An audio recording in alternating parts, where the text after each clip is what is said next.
Hello everyone, welcome back to my channel. ನಾನು ಇವತ್ತು ಕ್ವಿಕ್ಕಾಗಿ ಆಗುವಂಥ ಒಂದು ಲಂಚ್ ಬಾಕ್ಸ್ ರೆಸಿಪಿ ಜೊತೆಗೆ ಬಂದಿದ್ದೀನಿ. ತುಂಬ ಸಿಂಪಲ್ಲಾಗಿ ಹಾಗೆ ಬೇಗನೂ ಕೂಡ ಮಾಡ್ಕೊಬೋದು. ಮಸಾಲ ಚಿತ್ರಾನ್ನ ಬನ್ನಿ ಹೇಗೆ ಮಾಡೋದು ನೋಡೋಣ. ಅದಕ್ಕೆ ನಾನಿಲ್ಲಿ ಫಸ್ಟ್ಗೆ ಮಸಾಲೆ ರೆಡಿ ಮಾಡ್ಕೊತಾ ಇದ್ದೀನಿ.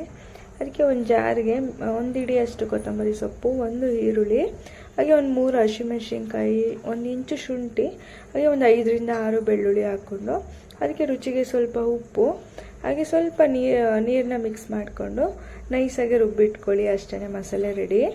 ಈಗ ಒಂದು ಪ್ಯಾನ್ಗೆ ಒಂದು 2 ಸ್ಪೂನ್ ಎಣ್ಣೆ ಹಾಕ್ಕೊಂಡು ಎಣ್ಣೆ ಬಿಸಿ ಆದಮೇಲೆ ಅದಕ್ಕೆ ಒಂದು ಸ್ವಲ್ಪ ಸಾಸಿವೆ, ಜೀರಿಗೆ, ಹಾಗೆ ಕಡಲೆಬೇಳೆ, ಉದ್ದಿನಬೇಳೆ, ಒಂದು ಸ್ವಲ್ಪ ಕಡಲೆ ಬೀಜನೂ ಕೂಡ ಹಾಕ್ಕೊಂಡು ಚೆನ್ನಾಗಿ ಫ್ರೈ ಮಾಡ್ಕೊಳ್ಳಿ.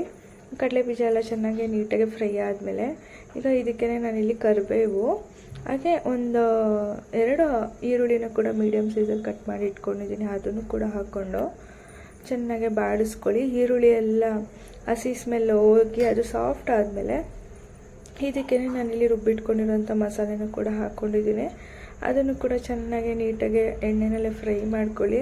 ಹಾಗೆ ಅದಕ್ಕೆ ಸ್ವಲ್ಪ ರುಚಿಗೆ ಉಪ್ಪು, ಹಾಗೆ ಒಂದು ಸ್ವಲ್ಪ ಅರಿಶಿನ ಪುಡಿನ ಕೂಡ ಹಾಕ್ಕೊಂಡು ಲಿಡ್ ಕ್ಲೋಸ್ ಮಾಡಿ ನೀಟಾಗಿ ಒಂದು 2 ನಿಮಿಷ ಚೆನ್ನಾಗಿ ಫ್ರೈ ಆಗಕ್ಕೆ ಬಿಡಿ.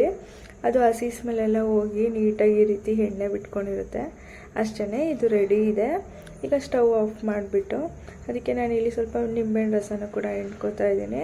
ನಿಂಬೆಹಣ್ಣು ರಸ ಜೊತೆಗೆ ಕಟ್ ಮಾಡಿ ಇಟ್ಕೊಂಡಿರೋಂಥ ಕೊತ್ತಂಬರಿ ಸೊಪ್ಪನ್ನ ಕೂಡ ಹಾಕ್ಕೊಂಡು ಆಲ್ರೆಡಿ ಮಾಡಿಟ್ಕೊಂಡಿರೋವಂಥ ಅನ್ನನೂ ಕೂಡ ಹಾಕಿ ಈ ರೀತಿ ಮಿಕ್ಸ್ ಮಾಡಿದ್ರೆ ಆಯಿತು. ತುಂಬ ಬೇಗನೂ ಆಗುತ್ತೆ, ಹಾಗೆ ಟೇಸ್ಟು ಕೂಡ ಚೆನ್ನಾಗಿ ಬರುತ್ತೆ. ಮಿಸ್ ಮಾಡಿದೆ, ನೀವು ಕೂಡ ಈ ರೆಸಿಪಿನ ಟ್ರೈ ಮಾಡಿ ನೋಡಿ.